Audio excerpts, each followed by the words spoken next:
اعوذ باللہ من الشیطان الرجیم بسم اللہ الرحمن الرحیم۔ شروع اللہ کے نام سے جو بڑا مہربان نہایت رحم کرنے والا ہے۔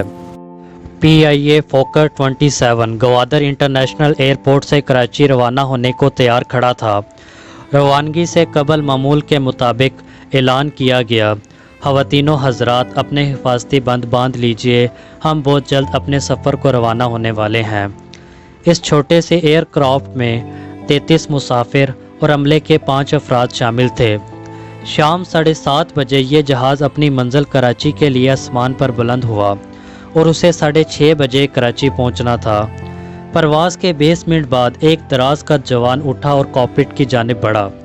ایئر ہوسٹس خالدہ فریدی نے سامنے آتے ہوئے گزارش کی کہ سر آپ تشریف رکھیں، آپ کو کاکپٹ میں جانے کی اجازت نہیں۔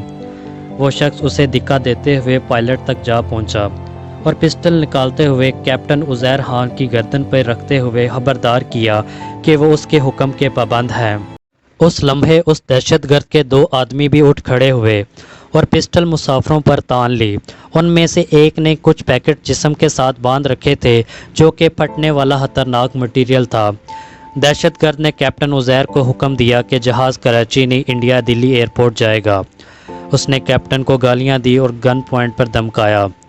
کیپٹن نے جہاز میں مسافروں کو آگاہ کیا، معزز خواتین و حضرات، جہاز ہائی جیک ہو چکا ہے اور اب یہ انڈیا جائے گا۔ دہشت گرد نے کیپٹن کو انڈیا ایئرپورٹ سے رابطہ کر کے دلی ایئرپورٹ پر جہاز لینڈ کرنے کو کہا۔ کیپٹن عزیر نے ضروری طور پر اجازت حاصل کرنے کی کوشش کی اور ساتھ ہی جہاز کی سمت بھی بدل دی۔ یہ وہ لمحہ تھا جب Pakistan air base headquarter میں کربلی مچ گئی، کیونکہ ریڈار جہاز کی سمت بدلنے کی نشاندہی کر رہا تھا اور تمام سگنل ٹریس کر لیے گئے تھے۔ پاکستان ایئر فورس کے 2 فائٹر جیٹ F-16 اسی وقت فضا میں بلند ہوئے اور ان کا ہدف تھا پی آئی اے فوکر کو گھیرنا، جو کسی صورت پاکستان کی سرزمین سے باہر نہیں جا سکتا تھا۔ دہشت گرد نے کیپٹن عزیر کو انڈیا ہیڈ کوارٹر رابطہ کرنے کو کہا تو انہوں نے بظاہر حکم کی تعمیل کرتے ہوئے اپنے ہی ایئر بیس ہیڈ کوارٹر میں رابطہ کرتے ساتھ ہی ایک مخصوص نمبر کا کوڈ بولا۔ یہ محض ایک نمبر ہی تھا، لیکن اس کا مطلب یہ تھا کہ جہاز ہائی جیک ہو چکا ہے۔ کیپٹن صاحب نے پوچھا کیا یہ دلی ایئرپورٹ ہے؟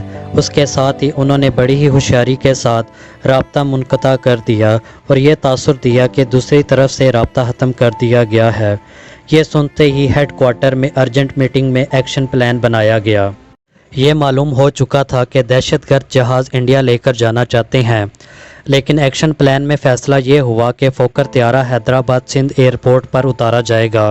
اس کے لیے پولیس فورس کے اعلیٰ تربیت یافتہ زرار کمانڈو فورس بٹالین سے دستہ منگوا لیا گیا۔ پاک آرمی کا دستہ بھی ہائی الرٹ تھا۔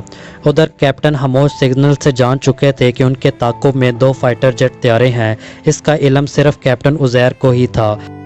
انہوں نے دہشت گردوں سے بہانہ بناتے ہوئے کہا کہ ہمارے پاس کافی ایندھن موجود نہیں ہے جو ہمیں دلی لے کر جا سکے، ہمیں قریبی ایئرپورٹ سے ایندھن اور خوراک لینا پڑے گی۔ ہائی جیکروں کا تعلق بلوچستان اسٹوڈنٹ تنظیم سے تھا اور وہ ہر صورت جہاز کو نیو دلی لے کر جانا چاہتے تھے۔ ان کے پاس نقشہ بھی تھا اور وہ نقشہ دیکھ کر آپس میں باتیں کر رہے تھے۔ وہ بار بار نقشے کو دیکھ کر کچھ ایئرپورٹ کا ذکر کر رہے تھے۔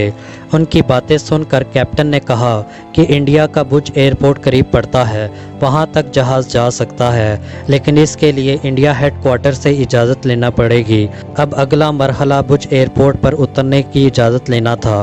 کیپٹن عزیر جانتے تھے کہ قریبی ایئرپورٹ حیدرآباد سندھ کا ہی تھا۔ انہوں نے وہاں رابطہ کرتے ہوئے پوچھا کیا یہ بھج ایئرپورٹ ہے؟ کیا آپ مجھے سن سکتے ہیں؟ یہ پاکستانی حکام کو ان کا سیکرٹ سگنل تھا کہ دہشت گرد بھج ایئرپورٹ پر اترنا چاہتے ہیں۔ جواب میں ٹھوٹ ہندی میں ایک تربیت یافتہ آفیسر نے کال ہینڈل کرنا شروع کی۔ یہاں دہشت گرد نے ان کے ساتھ مذاکرات کرنے شروع کیے اور کہا کہ وہ بلوچستان کی آزادی کی تنظیم سے تعلق رکھتے ہیں۔ یہاں 33 مسافر ہیں اور 5 عملے کے لوگ ہیں۔ وہ حکومت پاکستان کو انڈیا کے مقابلے میں نیوکلیئر تجربے کرنے کے خلاف ہیں۔ اب اس ہائی جیکنگ سے وہ حکومت پاکستان پہ دباؤ ڈالنا چاہتے ہیں کہ وہ یہ تجربے نہ کریں۔ اس کے ساتھ ہی انہوں نے جے ہند کے نعرے لگائے اور کہا کہ وہ انڈیا کی مدد کریں گے اور وہ پاکستان کا یہ جہاز انڈیا لے کر آ رہے ہیں۔ انہیں بج ایئرپورٹ میں اترنے دیا جائے تاکہ جہاز میں ایندھن اور مسافروں کو خوراک پانی دیا جائے۔ انتہائی ہوشیاری سے آفیسر نے ٹھوٹ ہندی بولتے ہوئے یہ تاثر دیا کہ وہ انڈیا سے بول رہا ہے۔ ساتھ میں ان کی شناخت کے بارے میں پوچھا کہ وہ کون ہیں، ہم آپ پر اعتبار کیوں کریں۔ نتیجے میں دہشت گردوں نے اپنا نام اور رہائشی علاقے کے بارے میں بتایا۔ سیکیورٹی حکام نے منٹوں میں ان کا ڈیٹا حاصل کر لیا۔ کچھ تگ و دو کے بعد ان کو بتایا گیا کہ پردھان منتری سے بات کرنے کے بعد ان کی ڈیمانڈ منظور کر لی گئی ہے۔ بج ایئرپورٹ پر ان کو اترنے کی اجازت دے دی گئی ہے۔ خوشی سے دہشت گردوں نے جے ہند اور جے ماتا جی کے نعرے لگائے، جبکہ دوسری طرف بھی ہیڈ کوارٹر میں جے ہند کے نعرے بلند کیے گئے۔ کیپٹن عزیر کو اپنے آفیسرز کی اس سارے جعلی نعروں اور ڈرامے کا علم تھا۔ وہ بالکل خاموشی کے ساتھ بیٹھے رہے۔ اس دوران ہنگامی طور پر حیدرآباد ایئرپورٹ سے پائلٹ کو حیدرآباد ایئرپورٹ سے جہاز ہٹانے کا حکم دیا گیا۔ شکار کے لیے جال تیار کیا جا رہا تھا۔ پولیس فورس نے ایئر بیس کی جانب آنے والے تمام رستوں کو بند کر دیا۔ کمانڈو اور رینجر ایکٹیو کھڑے تھے۔ افسران کی نگاہیں سکرین پر تھی۔ اب جہاز نے ٹائم پاس کرنا تھا، اس لیے کیونکہ وہ حیدرآباد کی حدود میں ہی تھے۔ کیپٹن عزیر تمام ہوشیاری کے ساتھ جہاز کو مزید بلندی کی طرف لے گئے اور ایک ہی زون میں گھماتے رہے اور ظاہر یہ کرواتے رہے کہ وہ انڈیا جا رہے ہیں، جبکہ F-16 کے فائٹر جیٹ ان کے ارد گرد ہی تھے۔ فائٹر جیٹ ان کو مانیٹر کر رہے تھے، جن کا کیپٹن عزیر کو خوبی علم تھا۔ رات کے اس وقت حیدرآباد کے ایئرپورٹ پر تمام لائٹس بند کر دی گئیں، ساتھ میں سارے شہر کی بجلی بھی بند کر دی گئی تاکہ دہشت گرد رات کے اندھیرے میں علاقہ نہ پہچان سکیں۔ ایئرپورٹ بیس سے پاک ہلالی پرچم اتار لیا گیا اور انڈیا کا پرچم لہرا دیا گیا۔ ہیڈ کوارٹر سے ہدایات ہندی میں دی جا رہی تھیں۔ پھر کیپٹن جہاز کو لے کر ریڈار سگنل کو فالو کرتے ہوئے جعلی بج ایئرپورٹ کو لینڈ کرنے والے تھے۔ سارا ایئرپورٹ خالی تھا۔ وہاں دہشت گردوں نے انڈیا کا پرچم لہراتے دیکھا تو جے ہند کے نعرے بلند کیے۔ بعد میں کیپٹن عزیر کو گالیاں دی۔ تمام کمانڈو، زرار فورس کے جوان اور آرمی رینجر گات لگائے جہاز کے اترنے کا انتظار کر رہے تھے۔ جہاز اترتے ہی پولیس فورس اور رینجرز نے گپ اندھیرے میں گاڑیاں جہاز کے آگے کھڑی کر دیں تاکہ وہ ٹیک آف نہ کر سکیں۔ 3 اہلکار بات چیت کے بہانے جہاز کے اندر بغیر ہتھیار کے جائزہ لینے کے لیے داخل ہوئے۔ وہ پولیس فورس کے تربیت یافتہ خطرناک کمانڈو تھے جنہوں نے رضاکارانہ طور پر جہاز کے اندر بغیر ہتھیاروں کے داخل ہونے کے لیے خود کو پیش کیا تھا۔ انہوں نے انڈیا فورس کی وردی پہن رکھی تھی اور پھر انہوں نے ٹھیٹھ ہندی میں دہشت گردوں سے بات چیت کرنا شروع کی۔ گویا یہ انڈیا ہے اور یہ بج ایئرپورٹ ہے۔ دہشت گرد ایندھن اور خوراک چاہتے تھے، لیکن بات چیت طویل ہوتی جا رہی تھی۔ تینوں اہلکاروں کا ہدف تھا کہ وہ جہاز کے اندر کی صورتحال کا جائزہ لیں، خاص طور پر اس شخص کی جس نے جسم پر پیکٹ باندھ رکھے تھے۔ وہ ان کے ہتھیاروں کا بھی جائزہ لینا چاہتے تھے کہ ایکشن کے دوران جہاز میں موجود بچوں اور خواتینوں کو کیسے محفوظ رکھا جا سکتا ہے۔ ایک کمانڈو نے ان کو قائل کیا کہ آپ پہلے ہی انڈیا میں ہو، اس لیے عورتوں اور بچوں کو یہیں اتار کر آپ دلی چلے جاؤ۔ رات 11 بجے آخر جہاز سے عورتیں اور بچے اترنا شروع ہوئے۔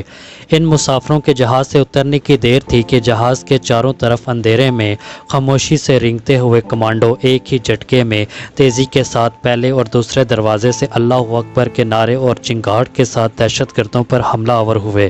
اللہ اکبر کے نعروں نے دہشت گردوں کو خوفزدہ کر دیا کہ یہ انڈیا میں اللہ اکبر کے نعرے کیسے بلند ہوئے۔ بدحواسی میں ایک دہشت گرد نے فائر کیا جو ضائع گیا۔ ریکارڈ کے مطابق 2 منٹ کے اندر تینوں دہشت گردوں کو قابو کر کے باندھ دیا گیا۔